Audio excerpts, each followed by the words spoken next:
ಮಿತ್ರರೇ, ನಿಮಗೆಲ್ಲರಿಗೂ ಶುಭವಂದನೆಗಳು. ದೇವರ ಆಲೋಚನೆಗಳು ನಮ್ಮ ಆಲೋಚನೆಗಳು ಅಲ್ಲ.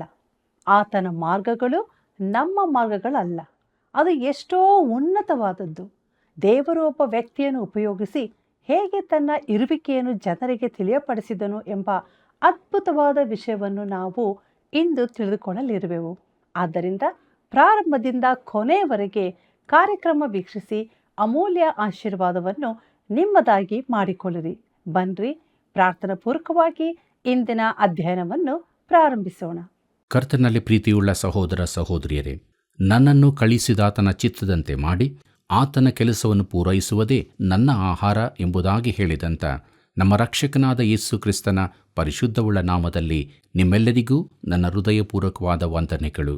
ಕರ್ತನಲ್ಲಿ ಪ್ರಿಯರೇ, 1ನೇ ಅರಸುಗಳ ಪುಸ್ತಕದ ಅಧ್ಯಯನದಲ್ಲಿ ನಾವು ಮುಂದೆ ಸಾಗುತ್ತಾ ಇದ್ದೇವೆ. ಇಂದು ನಾವು 17ನೇ ಅಧ್ಯಾಯದ ಧ್ಯಾನವನ್ನು ಪ್ರಾರಂಭಿಸೋಣ.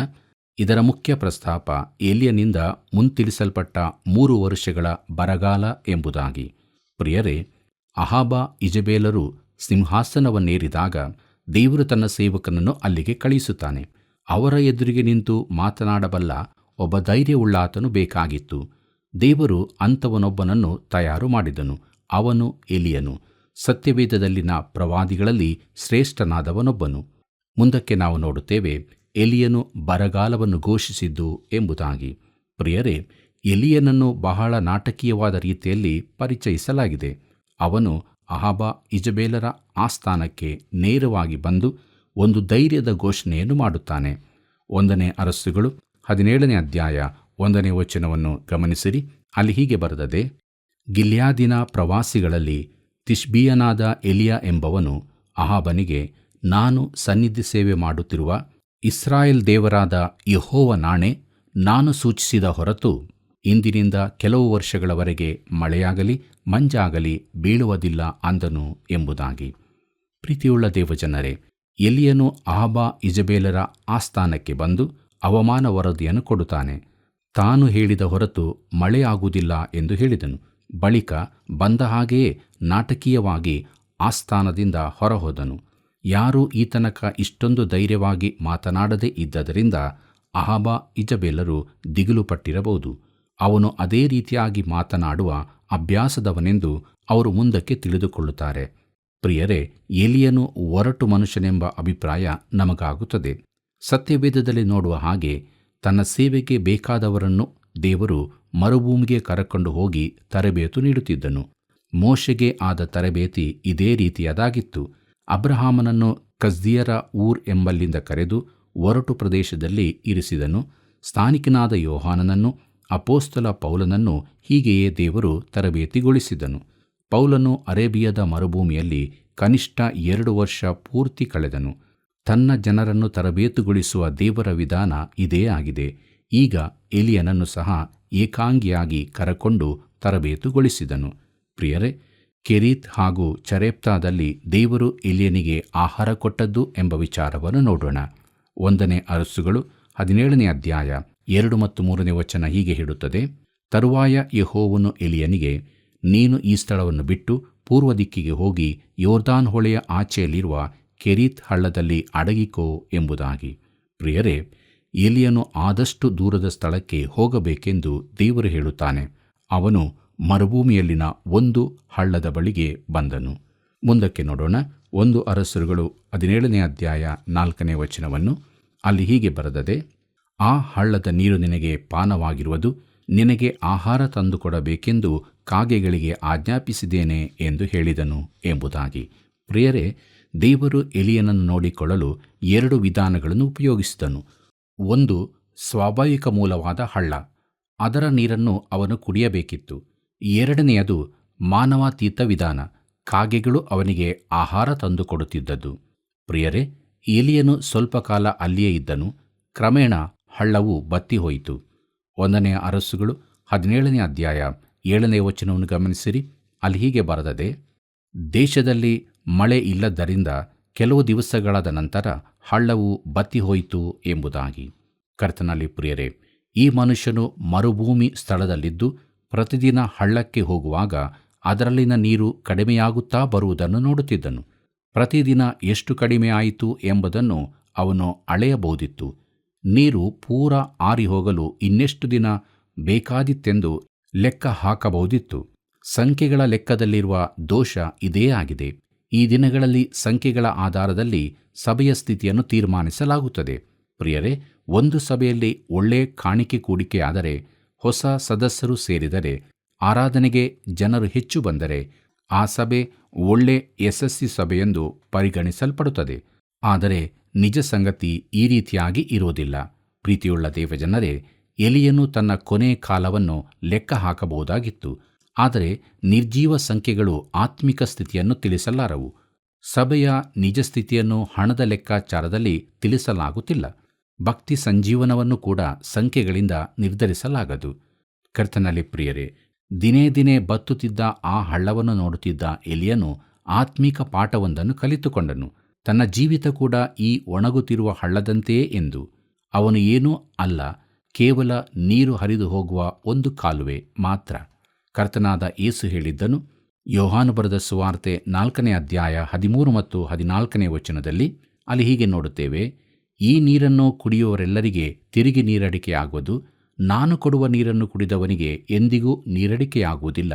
ನಾನು ಅವನಿಗೆ ಕೊಡುವ ನೀರು ಅವನಲ್ಲಿ ಉಕ್ಕುವ ಹೊರತೆಯಾಗಿದ್ದು ನಿತ್ಯ ಜೀವವನ್ನು ಉಂಟುಮಾಡುವುದು ಎಂದು ಹೇಳಿದನು ಎಂಬುದಾಗಿ.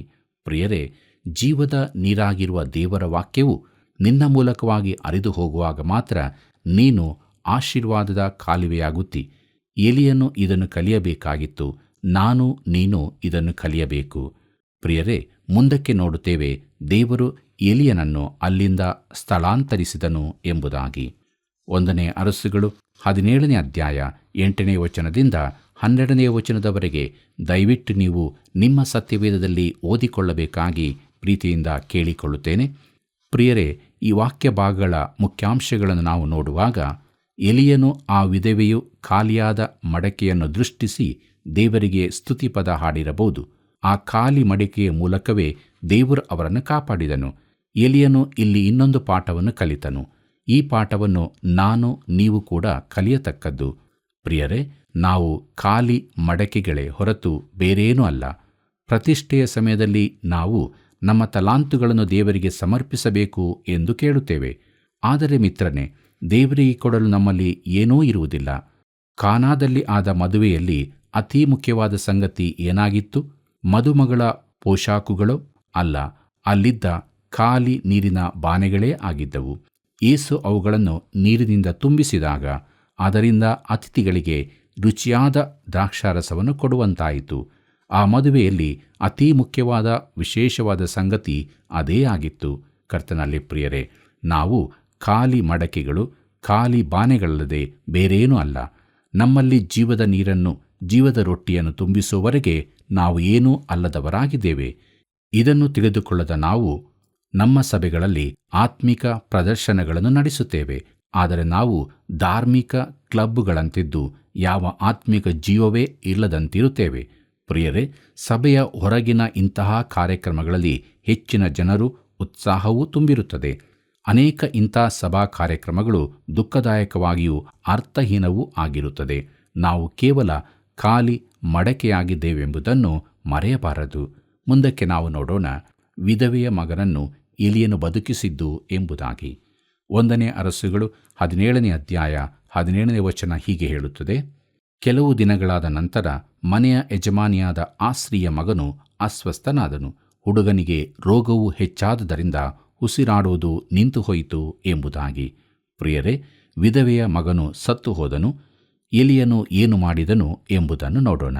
1ನೇ ಅರಸುಗಳು 17ನೇ ಅಧ್ಯಾಯ 19ನೇ ವಚನದಿಂದ 22ನೇ ವಚನದವರೆಗೆ ದಯವಿಟ್ಟು ನೀವು ಓದಿಕೊಳ್ಳಬೇಕಾಗಿ ಪ್ರೀತಿಯಿಂದ ಕೇಳಿಕೊಳ್ಳುತ್ತೇನೆ. ಪ್ರಿಯರೇ, ಈ ವಾಕ್ಯ ಭಾಗಗಳ ಮೂಲಕವಾಗಿ ನಾವು ತಿಳಿದುಕೊಳ್ಳುವುದೇನೆಂದರೆ, ಎಲಿಯನು ಆ ಹುಡುಗನ ದೇಹದೊಂದಿಗೆ 3 ಬಾರಿ ಸಂಪರ್ಕ ಮಾಡಿದನು. ಇದು ಪುನರುತ್ಥಾನದ ವಿಶೇಷ ಸೂತ್ರವಾಗಿದೆ. ಅದು ಜೀವದೊಂದಿಗೆ ಸಂಪರ್ಕವಿದ್ದಾಗ ಆಗುತ್ತದೆ. ಕ್ರೈಸ್ತರು ಈ ದಿನಗಳಲ್ಲಿ ಕ್ರಿಸ್ತನೊಂದಿಗೆ ಸಂಪರ್ಕದಲ್ಲಿರತಕ್ಕದ್ದು. ಹಾಗಿಲ್ಲದಿದ್ದಲ್ಲಿ ನಾವೆಲ್ಲ ಸತ್ತ ಪಕ್ಷಿಗಳಂತಿರುತ್ತೇವೆ. ಈ ಘಟನೆಯು ಸತ್ಯವೇದದಲ್ಲಿನ ಅತಿ ವಿಶೇಷವಾದ ಒಂದು ಅದ್ಭುತ ಕಾರ್ಯವಾಗಿದೆ ಎಂಬುದನ್ನು ನಾವು ತಿಳಿಯತಕ್ಕದ್ದು. ಹುಡುಗನ ಪ್ರಾಣವು ತಿರುಗಿ ಬಂದು ಅವನು ಉಜ್ಜೀವಿಸಿದನು. ನಾನು ನೀನು ಸತ್ತ ಶರೀರದಂತಿದ್ದೇವೆ. ನಾವು ಪಾಪ ಅಪರಾಧಗಳಲ್ಲಿ ಸತ್ತವರಾಗಿದ್ದೇವೆ. ನಾವು ಕ್ರಿಸ್ತನನ್ನು ನಂಬಿರುವುದಾದರೆ ಆತನೊಂದಿಗೆ ಕ್ರೂಶಿಸಲ್ಪಟ್ಟಿದ್ದೇವೆ ಎಂದು ಹೇಳಬಹುದು. ಆತನು ಸತ್ತನು, ನಾವು ಕೂಡ ಆತನೊಂದಿಗೆ ಸತ್ತವರಾದೆವು. ಆತನು ತಿರುಗಿ ಎದ್ದು ಬಂದನು, ನಾವು ಕೂಡ ಆತನೊಂದಿಗೆ ಎಬ್ಬಿಸಲ್ಪಟ್ಟವರಾಗಿದ್ದೇವೆ.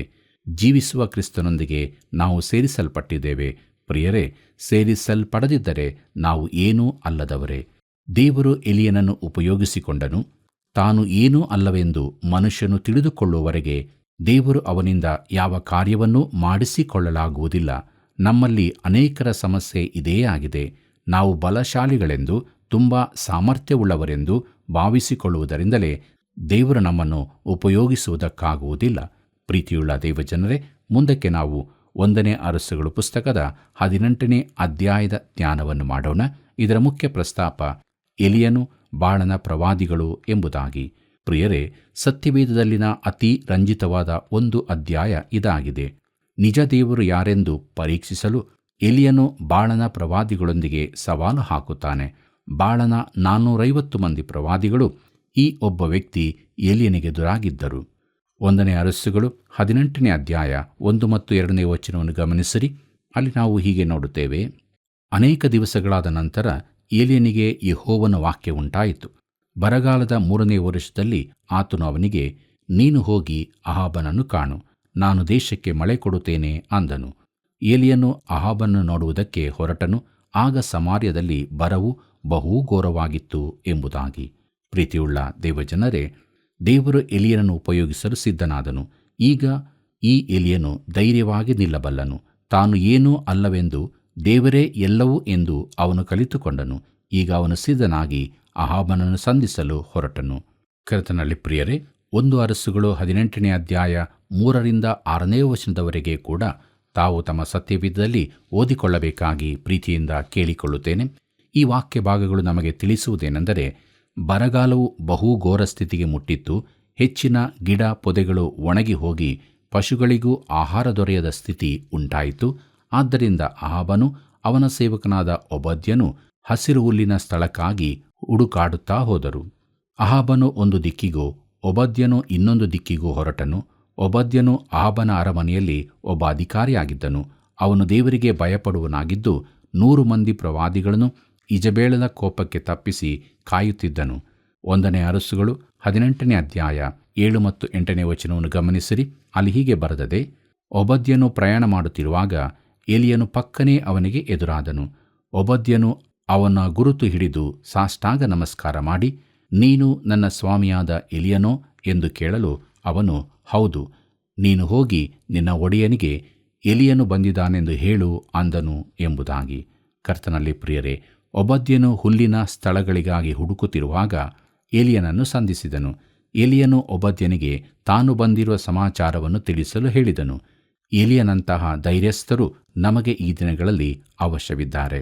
ಕರ್ತನಲ್ಲಿ ಪ್ರಿಯರೇ, 1ನೇ ಅರಸುಗಳು 18ನೇ ಅಧ್ಯಾಯ 9ನೇ ವಚನದಿಂದ 13ನೇ ವಚನದವರೆಗೆ ಕೂಡ ನೀವು ನಿಮ್ಮ ಸತ್ಯವೇದದಲ್ಲಿ ಓದಿಕೊಳ್ಳಬೇಕಾಗಿ ಪ್ರೀತಿಯಿಂದ ಕೇಳಿಕೊಳ್ಳುತ್ತೇನೆ. ಪ್ರಿಯರೇ, ಈ ವಾಕ್ಯ ಭಾಗಗಳಲ್ಲಿ ನಾವು ತಿಳಿದುಕೊಳ್ಳುವುದೇನೆಂದರೆ, ಒಬದ್ಯನು ಎಲಿಯನ ಸಂದೇಶವನ್ನು ಅಹಾಬನಿಗೆ ತಿಳಿಸಲು ಭಯಪಟ್ಟನು. ಯಾಕೆಂದರೆ ಅಹಾಬನು ಬರುವಷ್ಟರಲ್ಲಿ ಎಲಿಯನು ಮಾಯವಾಗಿ ಬಿಡುತ್ತಾನೆಂದು ತಿಳಿದನು. ಅವನು ತನ್ನ ಪ್ರಾಣಕ್ಕೆ ಭಯಪಟ್ಟು ಎಲಿಯನು ಹೇಳಿದಂತೆ ಮಾಡುವುದಿಲ್ಲ ಎಂಬುದಾಗಿ ಸ್ಪಷ್ಟವಾಗಿ ತಿಳಿಸಿದನು. 1ನೇ ಅರಸುಗಳು 18ನೇ ಅಧ್ಯಾಯ 14ನೇ ವಚನದಿಂದ 16ನೇ ವಚನದವರೆಗೆ ಗಮನಿಸಿರಿ. ಅಲ್ಲಿ ಹೀಗೆ ಬರೆದದೆ, ಹೀಗಿದ್ದರೂ ನೀನು ನನಗೆ ಎಲಿಯನು ಬಂದಿದ್ದಾನೆಂಬುದಾಗಿ ನಿನ್ನ ಒಡೆಯನಿಗೆ ತಿಳಿಸು ಎಂದು ಆಜ್ಞಾಪಿಸುತ್ತಿ, ಅವನು ನನ್ನನ್ನು ಕೊಲ್ಲುವನಲ್ಲವೋ ಎಂದು ಉತ್ತರ ಕೊಟ್ಟನು. ಆಗ ಎಲಿಯನು ಅವನಿಗೆ, ನಾನು ಸನ್ನಿಧಿ ಸೇವೆ ಮಾಡುತ್ತಿರುವ ಸೇನಾಧೀಶ್ವರನಾದ ಯೆಹೋವನಾಣೆ, ಇವತ್ತು ಅಹಾಬನಿಗೆ ಹೇಗೋ ಕಾಣಿಸಿಕೊಳ್ಳುವೆನು ಅಂದನು. ಒಬದ್ಯನು ಅಹಾಬನ ಬಳಿಗೆ ಹೋಗಿ ಅವನಿಗೆ ಈ ಮಾತನ್ನು ತಿಳಿಸಿದನು. ಅಹಾಬನು ಎಲಿಯನನ್ನು ಎದುರುಗೊಳ್ಳುವುದಕ್ಕಾಗಿ ಹೊರಟು ಎಂಬುದಾಗಿ. ಕರ್ತನಲ್ಲಿ ಪ್ರಿಯರೇ, ಇಗೋ ಎಲಿಯನು ಇಲ್ಲಿದ್ದಾನೆ ಎಂಬ ಮಾತನ್ನು ನಾವು 3 ಸಲ ಓದಿದೆವು. ಎಲಿಯನು ಅಹಾಬನನ್ನು ಖಂಡಿತವಾಗಿ ಸಂಧಿಸುವೆನೆಂದು ಮಾತು ಕೊಟ್ಟದರಿಂದ ಒಬದ್ಯನು ಅರಸನ ಬಳಿಗೆ ಹೋಗುತ್ತಾನೆ. ಅವನು ಅಹಾಬನಿಗೆ ಏನು ಹೇಳಿರಬಹುದು? ಇಗೋ ಎಲಿಯನು ಇಲ್ಲಿದ್ದಾನೆ ಎಂಬುದಾಗಿ. ಇದೇ ಸಂದೇಶ ಮುಂದೊಂದು ದಿನ ನಮಗೂ ಕೇಳಲು ಸಿಕ್ಕುತ್ತದೆ. ಮುಂದಕ್ಕೆ ನಾವು ನೋಡೋಣ. ಅಹಾಬನಿಗೆ ಏಲಿಯನ ಸವಾಲು ಎಂಬುದಾಗಿ. 1 ಅರಸುಗಳು 18ನೇ ಅಧ್ಯಾಯ 17 ಮತ್ತು 18ನೇ ವಚನ ಹೀಗೆ ಹೇಳುತ್ತದೆ. ಅಹಾಬನು ಎಲಿಯನನ್ನು ಎದುರುಗೊಳ್ಳುವುದಕ್ಕಾಗಿ ಹೊರಟು ಹೋಗಿ ಅವನನ್ನು ಕಂಡ ಕೂಡಲೇ, ಇಸ್ರಾಯೇಲ್ಯರಿಗೆ ಆಪತ್ತನ್ನು ಬರಮಾಡಿದವನೇ, ನೀನು ಬಂದಿಯಾ ಅಂದನು. ಅದಕ್ಕೆ ಅವನು, ಅವರಿಗೆ ಆಪತ್ತನ್ನು ಬರಮಾಡಿದವನು ನಾನಲ್ಲ, ಯೆಹೋವನ ಆಜ್ಞೆಗಳನ್ನು ಉಲ್ಲಂಘಿಸಿ ಬಾಳನ ವಿಗ್ರಹಗಳನ್ನು ಪೂಜಿಸಿದ ನೀನು ನಿನ್ನ ಮನೆಯವರು ಅದಕ್ಕೆ ಕಾರಣರು ಎಂಬುದಾಗಿ. ಪ್ರೀತಿಯುಳ್ಳ ದೇವಜನರೇ, ಎಲಿಯನು ಅಹಾಬನಿಗೆ, ಇಸ್ರಾಯೇಲರಿಗೆ ಆಪತ್ತು ಬರಮಾಡಿದವನು ನಾನಲ್ಲ, ನೀನೇ. ಎಲಿಯನ ಈ ರೀತಿಯ ಪ್ರಸಂಗವನ್ನು ತಪ್ಪಾಗಿ ತಿಳಿಯಬಾರದು. ಅವನು ಮರೆಮಾಚಿ ಮಾತನಾಡಲಿಲ್ಲ, ಇದ್ದದ್ದನ್ನು ಇದ್ದಂತೆ ತಿಳಿಸಿದನು. ದೇಶದಲ್ಲಾದ ದುರಾವಸ್ಥೆಗಳಿಗೆ ಅಹಾಬನು ಏಲಿಯನನ್ನು ದೂರುತ್ತಾನೆ, ತೊಂದರೆಗಳನ್ನೆಬ್ಬಿಸಿದವನೆಂದು ಹೇಳುತ್ತಾನೆ. ಪ್ರಿಯರೇ, ದೇವರ ವಾಕ್ಯವು ಯಾವಾಗಲೂ ನಮ್ಮನ್ನು ಎಬ್ಬಿಸುವಂಥದ್ದಾಗಿದೆ. ಬೆಳಕು ಬಂದಾಗ ಇಲಿಗಳು ಕತ್ತಲಿರುವ ಮೂಲೆಗೆ ಹೋಗಿ ಅಡಗಿಕೊಳ್ಳುತ್ತವೆ. ಏಲಿಯನು ತನಗೂ ಬಾಳನ ಪ್ರವಾದಿಗಳಿಗೂ ನಡುವೆ ಒಂದು ಪಂದ್ಯವನ್ನು ನಡೆಸುವ ಸವಾಲನ್ನು ಹಾಕಿದನು. 1 ಅರಸುಗಳು 18ನೇ ಅಧ್ಯಾಯ 19ನೇ ವಚನವನ್ನು ಗಮನಿಸಿರಿ. ಅಲ್ಲಿ ಹೀಗೆ ಬರೆದದೆ, ನೀನು ಈಗ ಎಲ್ಲ ಇಸ್ರಾಯೇಲ್ಯರನ್ನು, ಈಜಬೇಳಲಿಂದ ಪೋಷಣೆ ಹೊಂದುವ ಬಾಳನ 450 ಮಂದಿ ಪ್ರವಾದಿಗಳನ್ನು, ಆಶೇರ್ ದೇವತೆಯ 400 ಮಂದಿ ಪ್ರವಾದಿಗಳನ್ನು ಕರ್ಮೇಲ್ ಬೆಟ್ಟಕ್ಕೆ ಕರೆಸು ಎಂದು ಹೇಳಿದನು ಎಂಬುದಾಗಿ. ಪ್ರಿಯರೇ, ಈ ಪಂದ್ಯವು ನಿಜವಾಗಿ ದೇವರಿಗೂ ಸೈತಾನನಿಗೂ ನಡುವೆ ಇರುವಂಥದ್ದು. ನಿಜ ದೇವರ ಆರಾಧನೆಗೂ ಬಾಳನ ಪೂಜೆಗೂ ಸಂಬಂಧಿಸಿದರೂ ಬಾಹ್ಯ ರೀತಿಯಲ್ಲಿ ಇದು ಅಹಾಬ, ಇಜಬೇಲ್ ಹಾಗೂ ಅವರ 450 ಮಂದಿ ಪ್ರವಾದಿಗಳಿಗೂ ಏಲಿಯನಿಗೂ ನಡುವೆ ನಡೆಯುವ ಪಂದ್ಯವಾಗಿತ್ತು. ಏಲಿಯನು ಒಂದು ಇಡೀ ಸೈನ್ಯಕ್ಕೆ ಸಮಾನನಾಗಿದ್ದನು. ಮುಂದಕ್ಕೆ ನಾವು ನೋಡೋಣ, ಕರ್ಮೇಲ್ ಬೆಟ್ಟದಲ್ಲಿ ಕರ್ತನಿಗೆದುರಾಗಿ ಬಾಳನು ಎಂಬುದಾಗಿ. 1 ಅರಸುಗಳು 18ನೇ ಅಧ್ಯಾಯ 20 ಮತ್ತು 21ನೇ ವಚನ ಹೀಗೆ ಹೇಳುತ್ತದೆ. ಅಹಾಬನು ಇಸ್ರಾಯೇಲ್ಯರನ್ನು ಎಲ್ಲಾ ಪ್ರವಾದಿಗಳನ್ನು ಅಲ್ಲಿಗೆ ಕರೆಸಿದನು. ಏಲಿಯನು ಎಲ್ಲಾ ಜನರ ಹತ್ತಿರ ಹೋಗಿ ಅವರಿಗೆ, ನೀವು ಎಷ್ಟರವರೆಗೆ 2 ಮನಸ್ಸುಳ್ಳವರಾಗಿರುವಿರಿ? ಯೆಹೋವನು ದೇವರಾಗಿದ್ದರೆ ಆತನನ್ನೇ ಹಿಂಬಾಲಿಸಿರಿ, ಬಾಳನು ದೇವರಾಗಿದ್ದರೆ ಅವನನ್ನೇ ಹಿಂಬಾಲಿಸಿರಿ ಎಂದು ಹೇಳಿದನು. ಜನರು ಇದಕ್ಕೆ ಏನೂ ಉತ್ತರ ಕೊಡದೆ ಸುಮ್ಮನಿರುವುದನ್ನು ಕಂಡು ಎಂಬುದಾಗಿ. ಕರ್ತನಲ್ಲಿ ಪ್ರಿಯರೇ, ಇಸ್ರಾಯೇಲ್ಯರೆಲ್ಲರೂ ಕರ್ಮೇಲ್ ಬೆಟ್ಟದ ಬಳಿಯಲ್ಲಿ ಸೇರಿ ಬಂದರು. ಅದು ನಿಜವಾಗಿ ಒಂದು ವಿಶೇಷವಾದ ಪಂದ್ಯವಾಗಿತ್ತು. ಜನರ ಹೃದಯದಲ್ಲಿ ಏನಿತ್ತೆಂದು ಏಲಿಯನಿಗೆ ತಿಳಿದಿತ್ತು. ಜೀವವುಳ್ಳ ನಿಜ ದೇವರನ್ನು ಆರಾಧಿಸುವವರಂತೆ ನಟಿಸಿದರೂ ಬಾಳನನ್ನು ಪೂಜಿಸುತ್ತಿದ್ದರು. ಅವರು ತಮ್ಮ ಪಾಪದ ಪ್ರಜ್ಞೆಯುಳ್ಳವರಾದ್ದರಿಂದ ಏಲಿಯನ ಮಾತಿಗೆ ಯಾವ ಉತ್ತರವನ್ನೂ ಕೊಡಲಿಲ್ಲ. ಪ್ರಿಯರೇ, ಈ ರೀತಿಯ 2 ಮನಸ್ಸಿನ ಭಕ್ತಿಯೇ ಅಸಹ್ಯಕರವಾದದ್ದಾಗಿದ್ದು ದೇವರಿಗೆ ದುರ್ವಾಸನೆಯುಂಟು ಮಾಡುವಂಥದ್ದಾಗಿದೆ. ಸಭೆಯ ವಿಚಾರದಲ್ಲಿ ನೋಡುವುದಾದರೆ ಈ ರೀತಿಯ 2 ಮನಸ್ಸಿನವರಿಂದಾಗಿ ಅನೇಕರು ಸಭೆಯಿಂದ ದೂರ ಸರಿದಿದ್ದಾರೆ. 1 ಅರಸುಗಳು 18ನೇ ಅಧ್ಯಾಯ 22ನೇ ವಚನ ಹೀಗೆ ಹೇಳುತ್ತದೆ. ಅವನು ತಿರುಗಿ ಅವರಿಗೆ, ಯೆಹೋವನ ಪ್ರವಾದಿಗಳಲ್ಲಿ ನಾನೊಬ್ಬನೇ ಉಳಿದಿದ್ದೇನೆ, ಬಾಳನ ಪ್ರವಾದಿಗಳಲ್ಲಿ 450 ಮಂದಿ ಇದ್ದಾರೆ ಎಂಬುದಾಗಿ. ಪ್ರಿಯರೇ, ಎಲಿಯನ ಮನಸ್ಸಿನಲ್ಲಿ ವಿಚಿತ್ರ ಭಾವನೆಯೊಂದಿತ್ತು. ನಮ್ಮಲ್ಲೂ ಅನೇಕರಲ್ಲಿ ಕೂಡ ಇದು ಇರುತ್ತದೆ. ಅನೇಕ ವೇಳೆ ನನ್ನ ಸೇವೆಯಲ್ಲಿ ಕೂಡ ನಾನೊಬ್ಬನೇ ಉಳಿದಿದ್ದೇನೆ ಎಂದು ನೆನೆಸಿದ್ದುಂಟು. ಆದರೆ ಈಗ ಎಲ್ಲಾದರೂ ಒಂದು ಮೂಲೆಯಲ್ಲಿ ಚಿಕ್ಕ ಸ್ಥಳದಲ್ಲಿ ಒಬ್ಬಿಬ್ಬರು ಸೇವೆ ಮಾಡುವವರು ಕಾಣುತ್ತಾರೆ. ಅವರು ನನಗಿಂತಲೂ ಹೆಚ್ಚು ಕಷ್ಟಪಟ್ಟು ಸೇವೆ ಮಾಡುತ್ತಿರುತ್ತಾರೆ. ಆಗ ನನ್ನಲ್ಲಿ ಈ ನಿರಾಶೆಯ ಭಾವನೆ ಹೊರಟು ಹೋಗಿ ನಾನು ದೇವರಿಗೆ ಸ್ತೋತ್ರ ಹೇಳುತ್ತಾ ಈಗಲೂ ದೇವರಿಗಾಗಿ ನಿಲ್ಲುವ ಇಂಥವರಿಗಾಗಿ ಸಂತೋಷಪಡುತ್ತೇನೆ. ಕರ್ತನಲ್ಲಿ ಪ್ರಿಯರೇ, ಎಲಿಯನು ಇಸ್ರಾಯೇಲ್ ಜನರಿಗೆ ಹೀಗಂದನು, ಯೆಹೋವನ ಪ್ರವಾದಿಗಳಲ್ಲಿ ನಾನೊಬ್ಬನೇ ಉಳಿದಿದ್ದೇನೆ. ಆದರೆ ಅವನ ಮಾತು ತಪ್ಪಾಗಿದ್ದು ಬೆಟ್ಟದಲ್ಲಿ ಅಡಗಿದ್ದ ಬಾಳನಿಗೆ ನಮಸ್ಕರಿಸದ 7,000 ಮಂದಿ ಇದ್ದರು. ಮುಂದಕ್ಕೆ ನಾವು ನೋಡೋಣ. 1 ಅರಸುಗಳು 18ನೇ ಅಧ್ಯಾಯ 23 ಮತ್ತು 24ನೇ ವಚನವನ್ನು. ಅಲ್ಲಿ ಹೀಗೆ ಬರೆದದೆ, ಅವರು 2 ಹೋರಿಗಳನ್ನು ನಮ್ಮ ಬಳಿಗೆ ತರಲಿ, ಅವುಗಳಲ್ಲೊಂದನ್ನು ಆರಿಸಿಕೊಂಡು ಕಡಿದು ತುಂಡು ಮಾಡಿ ಕಟ್ಟಿಗೆಯ ಮೇಲಿಡಲಿ, ಆದರೆ ಬೆಂಕಿ ಹೊತ್ತಿಸಬಾರದು. ನಾನು ಇನ್ನೊಂದನ್ನು ಹಾಗೆಯೇ ಮಾಡಿ ಬೆಂಕಿ ಹೊತ್ತಿಸದೆ ಕಟ್ಟಿಗೆಯ ಮೇಲಿಡುವೆನು. ನೀವು ನಿಮ್ಮ ದೇವರ ಹೆಸರು ಹೇಳಿ ಪ್ರಾರ್ಥಿಸಿರಿ, ಆನಂತರ ನಾನು ಯೆಹೋವನ ಹೆಸರು ಹೇಳಿ ಪ್ರಾರ್ಥಿಸುವೆನು. ಆ ಇಬ್ಬರಲ್ಲಿ ಯಾವನು ಲಾಲಿಸಿ ಬೆಂಕಿಯನ್ನು ಕಳಿಸುವನೋ ಅವನೇ ದೇವರೆಂದು ನಿಶ್ಚಯಿಸೋಣ ಅಂದನು. ಎಲ್ಲಾ ಜನರು ಸರಿ, ನೀನು ಹೇಳಿದಂತೆ ಆಗಲಿ ಎಂದು ಉತ್ತರ ಕೊಟ್ಟರು ಎಂಬುದಾಗಿ. ಕರ್ತನಲ್ಲಿ ಪ್ರಿಯರೇ, ಎಲಿಯನ ಮಾತಿನ ಅರ್ಥ, ನಾವು ದೇವರನ್ನು ರುಚಿ ನೋಡಿ ಆತನು ಸವಿಯಾಗಿದ್ದಾನೋ ಇಲ್ಲವೋ ಎಂದು ತಿಳಿದುಕೊಳ್ಳೋಣ. ಬಾಳನು ದೇವರಾಗಿದ್ದರೆ ನಾವು ಅವನನ್ನೇ ಪೂಜಿಸೋಣ, ಅವನು ದೇವರಾಗಿಲ್ಲದಿದ್ದರೆ ಅವನನ್ನು ಹೊರಹಾಕೋಣ. ಕರ್ತನಾದ ಯೆಹೋವನು ಜೀವಿಸುವ ದೇವರಾಗಿರುವುದಾದರೆ ನಾವು ಅದನ್ನು ತಿಳಿಯಬೇಕು ಪ್ರಿಯರೇ. ನಾವು ದೇವರನ್ನು ತಿಳಿದುಕೊಳ್ಳಬೇಕೆಂದು ಆತನು ಬಯಸುತ್ತಾನೆ. ನಮಗೆ ಸಂಶಯಗಳಿದ್ದರೂ ನಾವು ಯಥಾರ್ಥವಾಗಿ ಆತನನ್ನು ತಿಳಿಯಬಯಸುವುದಾದರೆ ಆತನು ತನ್ನನ್ನು ನಮಗೆ ಪ್ರಕಟಿಸಿಕೊಳ್ಳುತ್ತಾನೆ. ಯಾಕಂದರೆ ನಾವು ಆತನನ್ನು ತಿಳಿದುಕೊಳ್ಳಬೇಕೆಂದು ಆತನು ಇಚ್ಛಿಸುತ್ತಾನೆ. ನಂಬಿಕೆ ಎಂದರೆ ಕತ್ತಲೆಯಲ್ಲಿ ತಡಕಾಡುವುದಲ್ಲ. ನಮ್ಮ ನಂಬಿಕೆ ಸಾಕ್ಷ್ಯಾಧಾರಗಳ ಮೇಲೆ ಆಧಾರಿತವಾಗಿದೆ. ಈಗ ಅಲ್ಲಿ ಏನು ಸಂಭವಿಸುತ್ತದೆಂಬುದನ್ನು ನೋಡೋಣ. ಸತ್ಯವೇದದಲ್ಲಿನ ಒಂದು ಅತಿ ನಾಟಕೀಯ ಘಟನೆ ನಡೆಯಲಿಕ್ಕಿದೆ. ಪ್ರೀತಿಯುಳ್ಳ ದೇವಜನರೇ, 1ನೇ ಅರಸುಗಳು 18ನೇ ಅಧ್ಯಾಯ 25ನೇ ವಚನದಿಂದ 28ನೇ ವಚನದವರೆಗೆ ಕೂಡ ನೀವು ನಿಮ್ಮ ಸತ್ಯವೇದದಲ್ಲಿ ಓದಿಕೊಳ್ಳಬೇಕಾಗಿ ಪ್ರೀತಿಯಿಂದ ಕೇಳಿಕೊಳ್ಳುತ್ತೇನೆ. ಪ್ರಿಯರೇ, ಈ ವಾಕ್ಯ ಭಾಗಗಳ ಮೂಲಕವಾಗಿ ನಾವು ತಿಳಿದುಕೊಳ್ಳುವುದೇನೆಂದರೆ, ಬಾಳನ ಪ್ರವಾದಿಗಳು ವಿಶೇಷವಾದ ಪ್ರಾರ್ಥನೆಗಳನ್ನು ಮಾಡಿದರು. ಎಲಿಯನು ಮೊದಲಿಗೆ ಸುಮ್ಮನಿದ್ದು ಅವರನ್ನು ಗಮನಿಸುತ್ತಾ ಇದ್ದನು. ಅವರು ಬಾಳನನ್ನು ಕರೆಯತೊಡಗಿದರು. ಏನೂ ಸಂಭವಿಸಲಿಲ್ಲ. ಅವರು ವೇದಿಯ ಸುತ್ತಲೂ ಕುಣಿದಾಡಿದರು. ಅದರಿಂದಲೂ ಏನೂ ಆಗಲಿಲ್ಲ. ತುಂಬ ಭಾವಾವೇಶವನ್ನು ಪ್ರದರ್ಶಿಸಿದರು. ಕೊನೆಗೆ ತಮ್ಮನ್ನೇ ಗಾಯ ಮಾಡಿಕೊಳ್ಳತೊಡಗಿದರು. ರಕ್ತವು ಹರಿಯಿತು. ಇದರಿಂದಲಾದರೂ ಬಾಳನು ಕಾರ್ಯ ಮಾಡುತ್ತಾನೆಂದು ಅವರು ಭಾವಿಸಿದರು. ಆಗ ಎಲಿಯನು ಅವರಿಗೆ, ಅವನು ಪ್ರವಾಸ ಹೋಗಿರಬಹುದು. ಅವನು ಹಿಂತಿರುಗುವವರೆಗೆ ನೀವು ಕಾಯಬೇಕು. ಇಲ್ಲವೇ ಅವನು ಮಲಗಿರಬಹುದು. ನೀವು ಇನ್ನೂ ಗಟ್ಟಿಯಾಗಿ ಕೂಗಿ ಅವನನ್ನೆಬ್ಬಿಸಿರಿ ಅಂದನು. ಪ್ರಿಯರೇ, ಎಲಿಯನು ಅವರ ಈ ಎಲ್ಲ ಕೃತ್ಯಗಳನ್ನು ನೋಡಿ ಆನಂದಿಸುತ್ತಿದ್ದನು ಮತ್ತು ಜನರೆಲ್ಲರೂ ಎಲ್ಲವನ್ನು ನೋಡುತ್ತಾ ನಿಂತಿದ್ದರು. ಕರ್ತನಲ್ಲಿ ಪ್ರಿಯರೇ, ಜೋನ್ಸ್ ನೋಕ್ಸ್ ಎಂಬವರು ಹೀಗೆ ಹೇಳಿದ್ದಾರೆ: ದೇವರೊಂದಿಗೆ ಒಬ್ಬನಿದ್ದರೆ ಅದೇ ಬಹುಮತ ಎಂಬುದಾಗಿ. ಪ್ರಿಯರೇ, ಈ ಮಾತಿನ ಸತ್ಯತೆಯನ್ನು ಅವರು ಸ್ವಂತ ಅನುಭವದಿಂದ ತಿಳಿದುಕೊಂಡಿದ್ದರು. ಎಲಿಯನು ಕೂಡ ಉತ್ತರದ ರಾಜ್ಯವು ದೇವರನ್ನು ಪೂರ್ಣವಾಗಿ ತ್ಯಜಿಸಿದ್ದರಲ್ಲಿ ಈ ಸತ್ಯವನ್ನು ಕಂಡುಕೊಂಡಿದ್ದನು. ಕರ್ತನಲ್ಲಿ ಪ್ರಿಯರೇ, ಬಸವನ ಪೂಜೆಗೆ ವಿರುದ್ಧವಾಗಿ ಎಲಿಯನು ಬಲವಾಗಿ ನಿಂತನು. ಆಧುನಿಕ ನೈತಿಕತೆಯ ವಿರುದ್ಧವಾಗಿ ಅವನು ನಿಂತನೆಂದು ಹೇಳಬಹುದು. ನಡೆಯುತ್ತಿದ್ದ ಇಂಥ ಅನೇಕ ಸಂಗತಿಗಳನ್ನು ಅವನು ವಿರೋಧಿಸಿ ಬಾಳನ ಪ್ರವಾದಿಗಳೊಂದಿಗೆ ಸೇರಿಕೊಳ್ಳಲು ನಿರಾಕರಿಸಿದನು. ಅವರು ದೇವರ ವಾಕ್ಯಕ್ಕೆ ವಿರೋಧವಾಗಿ ಹೋದಾಗ ಅವನು ಅವರನ್ನೆದುರಿಸಿದನು. ಪ್ರಿಯರೇ, ಅವನು ಜನರ ಮೆಚ್ಚುಗೆಗಿಂತ ದೇವರನ್ನು ಮೆಚ್ಚಿಸುವುದಕ್ಕೆ ಹೆಚ್ಚು ಆಶೆಪಟ್ಟನು. ಲೋಕವೆಂಬ ಮರಳುಗಾಡಿನಲ್ಲಿ ಒಂಟಿಯಾಗಿ ಸ್ವರವಾಗಿದ್ದನು. ಸೈತಾನನಿಗೂ ಅವನ ದಂಡಿಗೂ ವಿರುದ್ಧವಾಗಿ ಒಂಟಿಯಾಗಿ ಯುದ್ಧ ಸಾರಿದನು.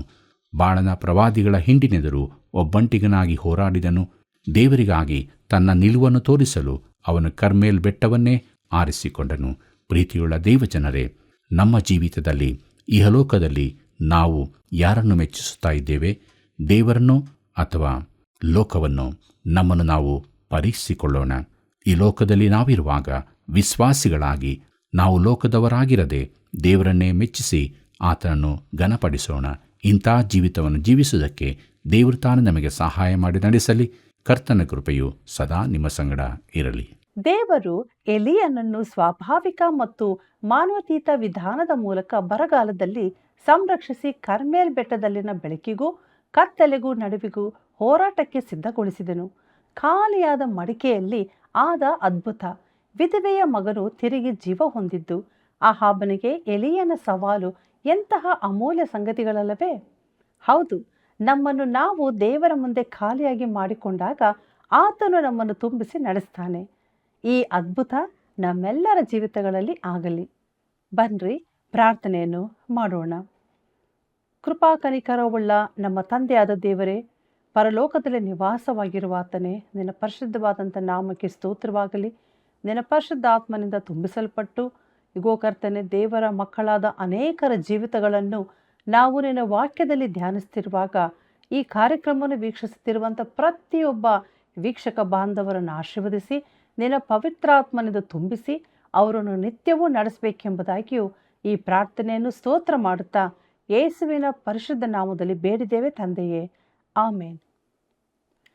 ನಿಮ್ಮ ನೆಚ್ಚಿನ ಕಾರ್ಯಕ್ರಮವು ಇನ್ನೂ ಅನೇಕರಿಗೆ ಬೆಳಕನ್ನು ನೀಡಲು ಹಿಂದೆ ಮಿಸ್ ಕಾಲ್ ನೀಡಿರಿ. ಮುಂದಿನ ಕಾರ್ಯಕ್ರಮದಲ್ಲಿ ಮತ್ತೆ ಭೇಟಿಯಾಗೋಣ. ವಂದನೆಗಳು.